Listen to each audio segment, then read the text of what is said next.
Bonjour. À l'occasion des élections provinciales du 3 octobre prochain, et afin d'aider les citoyens et citoyennes à faire des choix éclairés lors du scrutin, Équiterre et son initiative Vire au vert accompagnent des groupes citoyens de partout au Québec dans l'organisation d'entrevues et de débats non partisans sur les enjeux environnementaux avec leurs candidats et candidates. Aujourd'hui, je suis Julie Tremblay-Cloutier pour la circonscription de Mirabel et je reçois ici, dans un organisme communautaire d'Oka, M. Pierre Larouche, le candidat du parti Union fait la force, pour répondre aux questions qui ont été retenues par nos concitoyens. Monsieur Larouche, bonjour. Bonjour. Merci beaucoup d'avoir accepté notre Bien, invitation. merci pour l'invitation. Plaisir. Donc, j'y vais avec ma première question.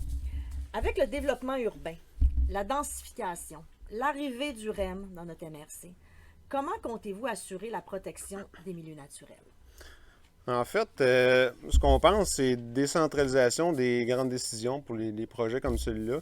Le REM, je pense que la population n'a jamais été consultée à savoir si c'était quelque chose qu'on voulait dans notre secteur.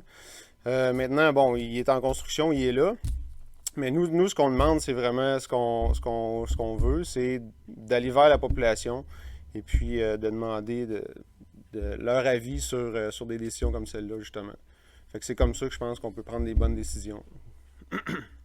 Par rapport aux milieux naturels qu'on a déjà ici dans la circonscription de Mirabel, comment proposez-vous de les mettre en valeur? Euh, En fait, c'est encore un peu le même concept, c'est de demander ce que la population désire. Parce qu'en fait, c'est nous qui vivons dans le territoire, puis c'est eux qui savent un peu c'est quoi le désir, le besoin. Donc encore là, c'est d'aller voir la population, de leur demander c'est quoi leur besoin, puis d'aller vers ça. Concrètement, ça se fait comment, se demander à la population?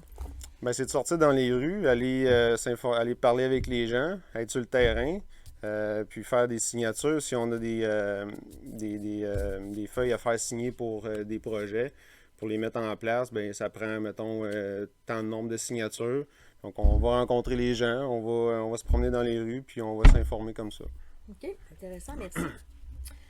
L'Institut national de la santé publique du Québec a recommandé dernièrement que chaque citoyen devrait avoir accès à un milieu naturel situé très près de son domicile, à 300 mètres idéalement de son lieu d'habitation. Qu'est-ce que vous pensez de ça?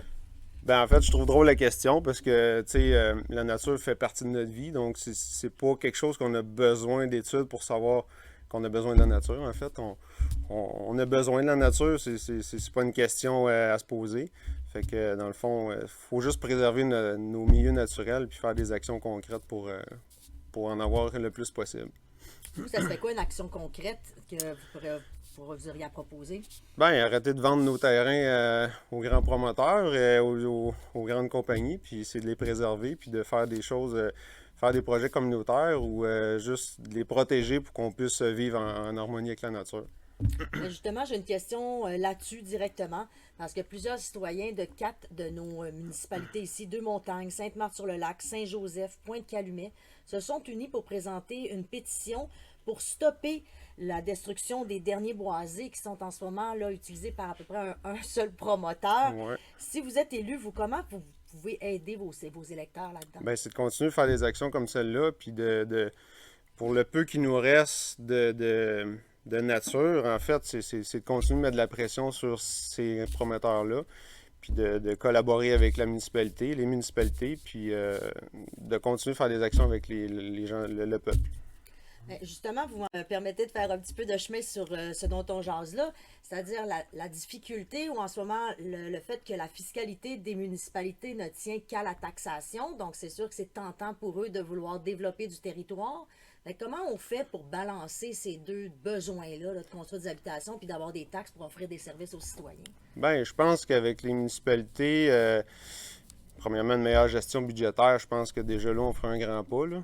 On, on a sûrement beaucoup d'argent qui est déplacé un peu aux mauvaises places. On peut parler en particulier de la piscine de Sainte-Marthe, qui, après plusieurs années qu'on promet, on signe des contrats, et puis finalement, on paie des pénalités, puis des amendes face à ça. Fait qu'une meilleure gestion budgétaire, clairement, on aurait assez d'argent pour garder nos territoires. Ok, intéressant, merci. À Sainte-Marthe-sur-le-Lac, précisément, il y a moins de 5% d'espace vert qui reste. Qu'est-ce que vous pensez de ça? Est-ce que c'est trop passé, correct? Puis comment est-ce qu'on devrait les utiliser? Clairement, c'est pas assez. Mais là, on peut pas en inventer. On a pris la place. C'est ce que je dis depuis tantôt, c'est de préserver les territoires qui nous restent, de mettre de la pression sur ceux qui essayent de les prendre, puis d'utiliser la population, pas d'utiliser, mais de demander à la population les idées pour faire le mieux avec ça, avec ce qui nous reste. Ouais. Avez-vous des idées concernant la gestion des matières résiduelles? Je pense qu'on aurait besoin de professionnels là, dans ce secteur-là. En fait, conscientiser les gens aussi à acheter local, hein. Ça ferait carrément moins de pollution. Les emballages qu'on a dans les épiceries, suremballés. On dit ils vendent des baguettes, des ustensiles en bois emballés dans du plastique, ça fait pas de sens. Fait que de conscientiser les gens, les compagnies aussi, puis faire une meilleure gestion de notre recyclage. Bonne idée, merci. Le gouvernement, en ce moment, s'est engagé à réduire les gaz à effet de serre de 37,5% par rapport au niveau de 90 d'ici 2030. On est déjà en 2022, il faut se le rappeler, donc 2030, c'est demain. Ça veut dire des réductions de plus de 4% par année, année après année. Comment pensez-vous soutenir les citoyens à qui ça va demander des sacrifices, ces changements-là? Oui, ça c'est une question encore qui me fait rire un peu. Pourquoi demander de faire du sacrifice à la population quand toutes les années, c'est ce qu'on fait? On fait des sacrifices, on nous conscientise pour réduire ça. Mais les grandes compagnies, les grandes usines, c'est eux qui polluent le plus. Nos gouvernements investissent dans ces compagnies-là qui font juste plus de profit, mais c'est eux qui polluent aussi. Fait qu'eux peuvent-ils faire leur effort? Puis nous, on peut continuer d'en faire des efforts, mais je pense que le gouvernement et les grandes entreprises ont beaucoup d'efforts à faire pour nous aider. Intéressant, merci beaucoup. Maintenant, je vais vous laisser un petit peu de temps, 2-3 minutes, pour vous exprimer sur vos valeurs au parti ou ce que vous voulez présenter à vos citoyens. Je vous laisse le micro.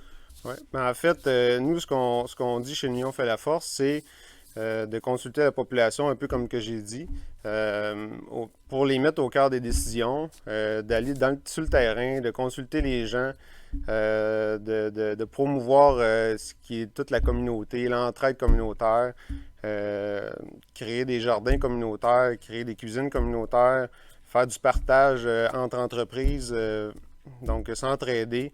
Et puis, ça ressemble pas mal à ça. C'est assez simple dans le fond, c'est de consulter les gens pour toutes les décisions, parce que c'est ensemble qu'on travaille, c'est ensemble qu'on vit. Puis je pense que on devrait décentraliser les décisions. Puis tu sais, chaque secteur, dans le fond, dans le Québec, c'est pas, on n'a pas tous les mêmes besoins aux mêmes endroits.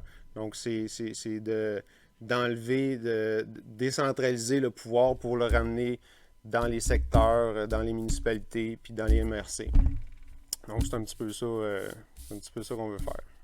Ben, merci beaucoup, M. Pierre Larouche du parti Union fait la force. Merci encore d'avoir accepté notre invitation. Merci à vous.